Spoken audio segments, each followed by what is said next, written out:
Assalamualaikum warahmatullahi wabarakatuh. Perkenalkan, nama saya Suci Agriani Trus. Nah, kali ini saya akan membuat video tentang kenapa sih kita harus memilih jurusan ilmu komunikasi.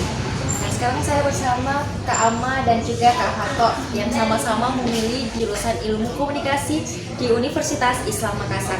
Nah, saya mau tanya ke sebelah kanan saya dulu ini, Kak Ama. Kak Ama, kenapa sih harus memilih jurusan ilmu komunikasi? Oke, sebelumnya terima kasih atas pertanyaan dari Suci. Menurut saya, program studi ilmu komunikasi adalah program studi yang sangat penting. Kenapa dikatakan sangat penting? Karena dalam kehidupan sehari-hari kita selalu membutuhkan komunikasi, baik itu di dalam komunikasi secara langsung maupun komunikasi di saat kita menggunakan media. Dan yang paling penting di dalam program studi ilmu komunikasi sendiri itu nantinya akan memberikan prospek kerja yang sangat menjanjikan. Nah, apalagi di era milenial saat ini, program ilmu komunikasi atau lulusan-lulusan ilmu komunikasi itu sangat dibutuhkan oleh lembaga, instansi ataupun production house dan lain sebagainya.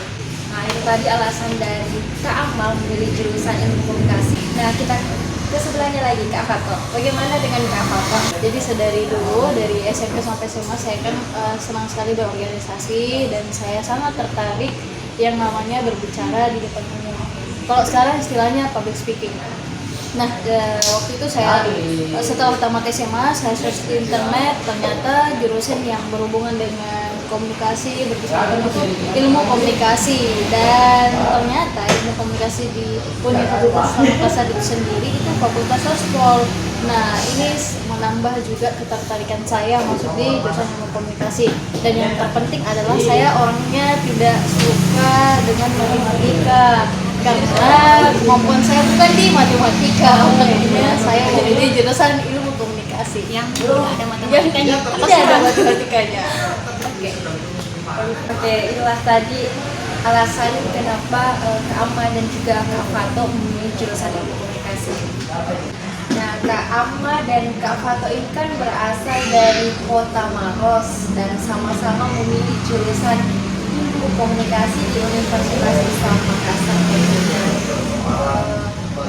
Dan ternyata sama-sama mendapat predikat Mawapres di Universitas Islam Makassar.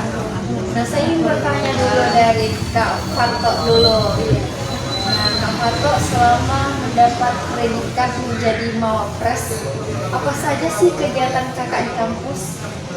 Ya, jadi kegiatan saya di kampus itu tentunya pasti kita selalu harus bisa ikut lomba, kan? Jadi itu lomba yang saya ikuti. Yang pertama kali itu lomba baca puisi. Alhamdulillah terpilih sebagai pembaca puisi pada peluncuran buku kedua Profesor Syariful Diansyah. Kemudian saya juga ikut lomba fotografi mewakili Sulawesi Selatan, fotografi warna di Kendari waktu itu, dan alhamdulillah mendapatkan juara harapan 1 lomba fotografi di kegiatan Pekan Seni Mahasiswa tingkat nasional. Dan saya juga ikut lomba film dan saya sebagai penulis skenario, dan akhirnya kita terpilih sebagai tim yang membuat film dokumenter Yayasan Haji Kala waktu itu. Ya, kemudian ada masih ikut lomba pekan seni di tingkat daerah, juara 2 waktu itu, dan tidak terpilih ke nasional di tahun 2018 karena tidak pindah karena sudah tidak boleh mengikuti lomba fotografi warna, jadi harus pindah ke fotografi hitam putih, dan waktu itu juara 2. Dan masih banyak beberapa lomba yang saya ikuti tapi belum mendapat juara. Jadi itu tidak semua lomba-lomba yang saya ikuti mendapatkan juara. Ada juga tidak, seperti lomba karya tulis ilmiah, dan lain sebagainya. Terus saya juga aktif di luar kampus seperti mengikuti komunitas, organisasi, dan beberapa kali membuat event-event di kampus. Itu selama saya menjabat sebagai Kapolres. Nah, baik sekali kegiatan Kak Fato ini di Kapolres dan di luar kampus. Kita lanjut ke Kak Amah. Bagaimana dengan Kak Amah? Saya sendiri selama menjabat sebagai mahasiswa berprestasi 2015 Universitas Islam Makassar pada saat itu, tentunya kegiatan utama setelah itu adalah selalu terlibat di setiap kegiatan yang diadakan oleh kampus kita sendiri, yaitu selalu mendampingi ibu direktur dan para wakil rektor di setiap kegiatan. Kemudian sebagai mewakili saat itu juga kita harus selalu aktif ketika diamanahkan mengikuti lomba mewakili, entah itu mewakili fakultas atau atas nama kampus sendiri. Nah, alhamdulillah beberapa lomba yang saya ikuti pada saat itu ada lomba audisi presenter LPPTPRI Sulawesi Selatan, juga pernah mengikuti lomba menulis esai. Itu yang adakan kampus kita sendiri. Kebetulan saya juga yang diutus untuk mewakili program studi ilmu komunikasi Fakultas Sospol pada saat itu, dan berhasil mendapatkan juara 1. Selain itu juga pernah diadakan lomba foto oleh Kementerian Desa. Waktu itu juga mendapatkan juara 1. Oh, ternyata kamu fotografer juga. Alhamdulillah. Kemudian pernah juga mewakili Universitas Islam Makassar sebagai mahasiswa berprestasi tingkat properti wilayah 9. Alhamdulillahnya lagi pada saat divisi waktu itu saya menjadi sebagai lulusan terbaik dengan predikat ilmu laut Fakultas Ilmu Sosial dan Ilmu Politik. Dan pada saat wisuda lagi saya kembali terpilih sebagai wisudawati berprestasi se-Universitas Islam Makassar. Nah, kita ke Kak Amah lagi nih. Oke. Ada tidak pengalaman yang paling menarik selama kakak menjadi Mawapres Universitas Islam Makassar? Berbicara tentang pengalaman menarik ketika menjadi Mawapres Universitas Islam Makassar, waktu itu ada yang sangat saya ingat sekali. Waktu itu saya diutus untuk mewakili lomba mahasiswa berprestasi tingkat properti wilayah 9 Makassar, dan pada saat itu informasinya sangat mendadak, dan kebetulan waktu itu saya lagi bertugas pada saat ada kegiatan kampus. Nah, tentunya bagaimana dong perasaannya, kaget ketika sementara menjalankan tugas dan panik pastinya, tiba-tiba diutus untuk mengikuti lomba. Tapi alhamdulillahnya karena kita harus selalu siap siaga ketika diutus. Nah, bagaimana dengan Kak Fato nih?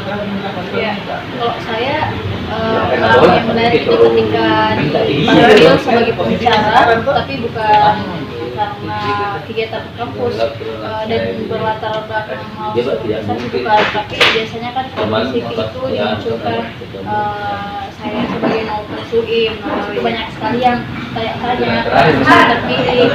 Nah, inilah yang hal saya sukai karena saya bisa berbagi pengalaman bersama teman-teman. Kak Amah dan Kak Fato ini kan sudah mendapat predikat sebagai mahasiswa berprestasi di Universitas Islam Makassar. Nah, tentunya banyak asumsi-asumsi dari teman-teman Kak Amah dan juga Kak Fato ini beranggapan bahwa Kak Amah dan Kak Fato ini adalah mahasiswa yang pintar dan juga serba bisa di berbagai hal tentunya. Nah, menuju itu bagaimana anggapan kakak tentang asumsi visi dari teman-teman kakak, apakah itu menjadi salah satu beban untuk kakak atau seperti apa? Saya mulai dari kakak dulu. Ya, saya sedikit terbebani karena bisa dibilang sebagai mopers itu tanggung jawabnya besar.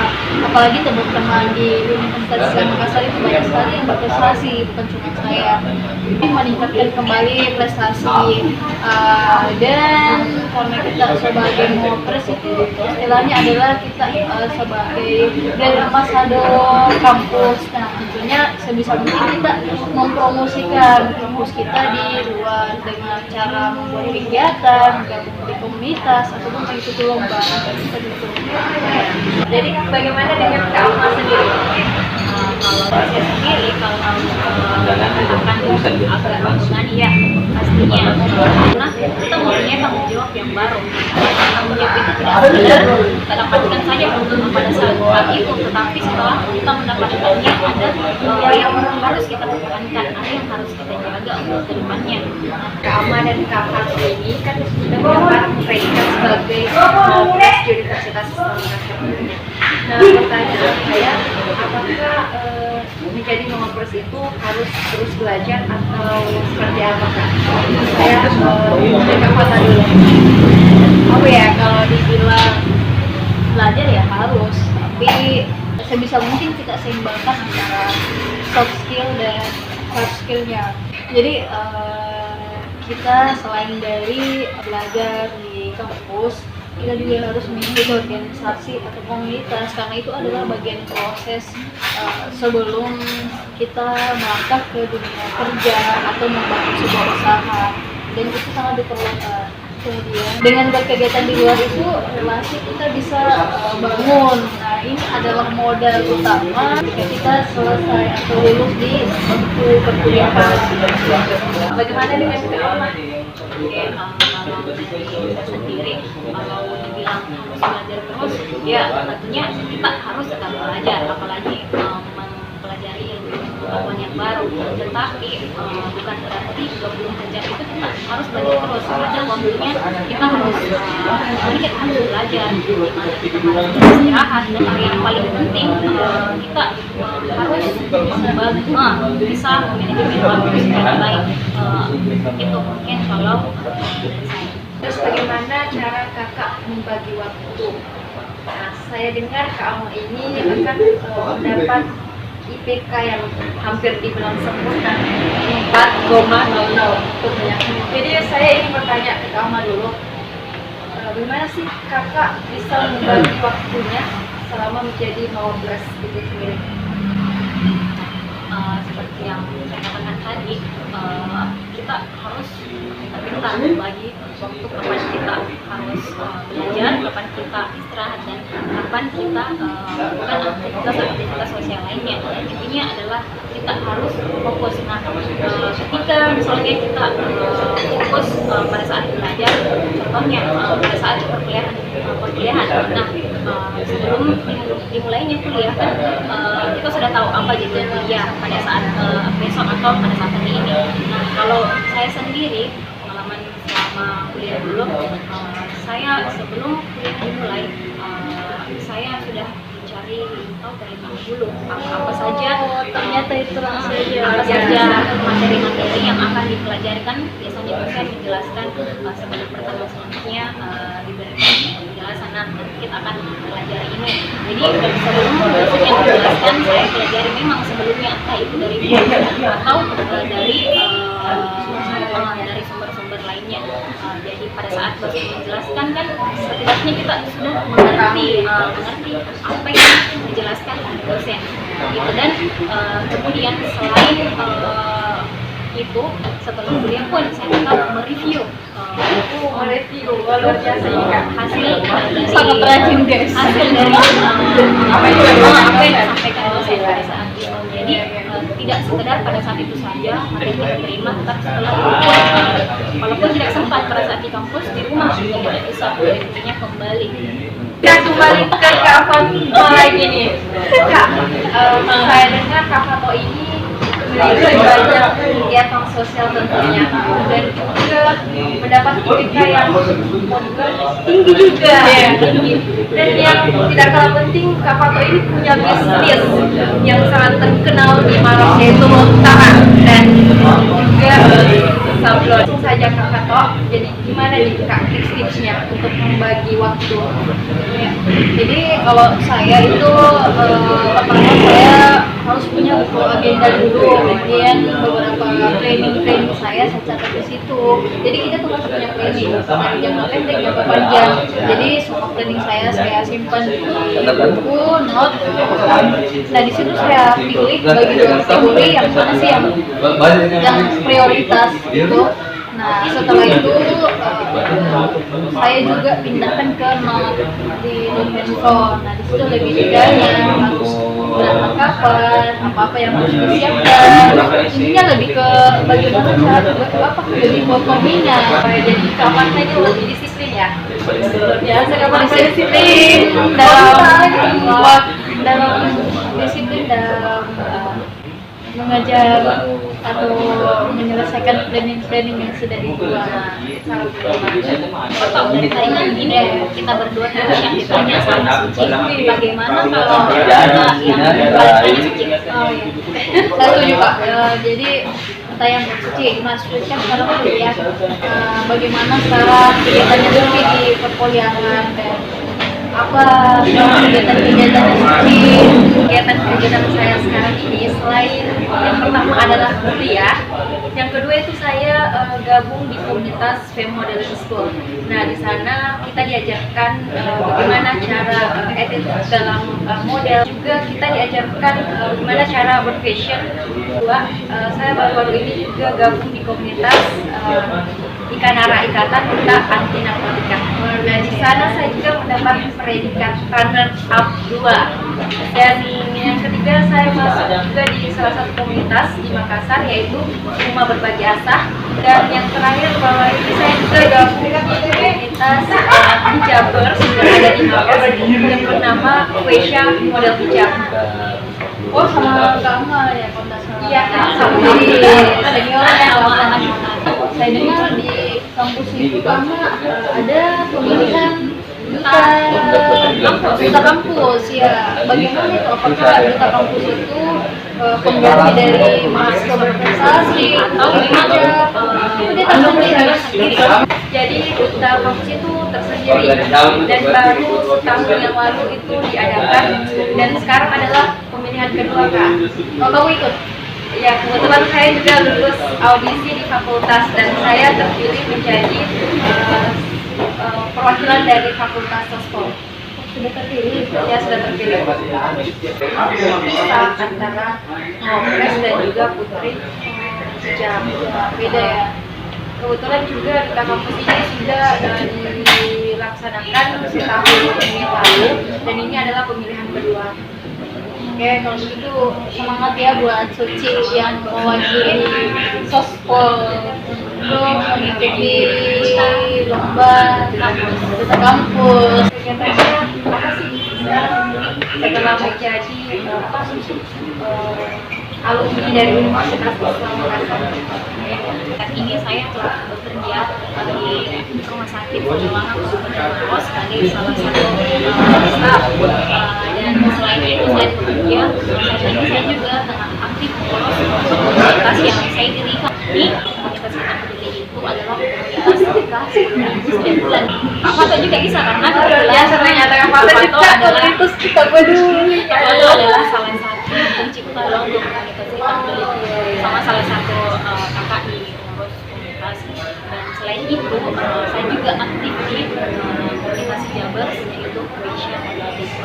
Masih kan Quesha Modeling sendiri adalah kelas modeling satunya yang ada di Maros, dan sebagai wadah untuk mengembangkan bakat, tidak sekedar punya fashion saja, tetapi bagaimana kita menjadi seorang perempuan muslimah yang memiliki akhlak yang Luar biasa. Nah, bagaimana dengan sebenarnya Kak Fato? Ya, kalau kegiatan saya sekarang sibuk melanjutkan atau mengurus usaha setelah berjuang menyelesaikan skripsi ujian tutup, yaitu sibuk membangun usaha. Kemudian saya juga sebagai media bekerja sebagai media di sekolah. Kemudian bergabung seperti yang dijelaskan Kak Rahma, saya bergabung di komunitas teknologi.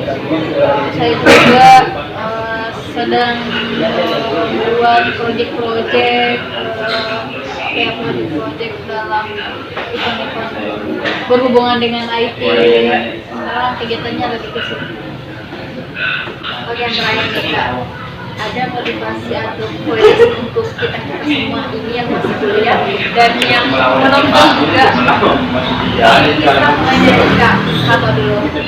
Oke, kalau dari saya, hargai diri kalian, eksplor diri kalian, ambil setiap peluang dan kesempatan, karena tidak semua orang bisa mendapatkan hal tersebut. Dan ada ribuan orang yang menunggu kesempatan itu lepas dari tangan kalian. Luar biasa dari Kak Fatwa. Dan bagaimana dengan Kak Ahmad? Kalau dari saya sendiri, pesannya percaya akan kemampuan kita masing-masing, karena yakin setiap orang punya jalan suksesnya masing-masing. Yakin kalau ketika satu pintu kesuksesan kita tertutup, maka masih akan ada pintu kesuksesan lain yang terbuka untuk kita ke depannya. Dan selain itu, yang paling penting jangan lupa selalu minta doa kedua orang tua, karena doa orang tua adalah doa yang paling mustajab untuk kita seorang anak. Karena doa orang tua adalah segalanya, jadi jangan pernah lepas untuk mendoakan dari orang tua ketika akan melakukan aktivitas apapun. Itu dari saya. Itulah tadi sharing dari kami soal kenapa sih kita harus memilih jurusan ilmu komunikasi. Sekian, saya Suci Agriani Idrus. Wassalamualaikum warahmatullahi wabarakatuh.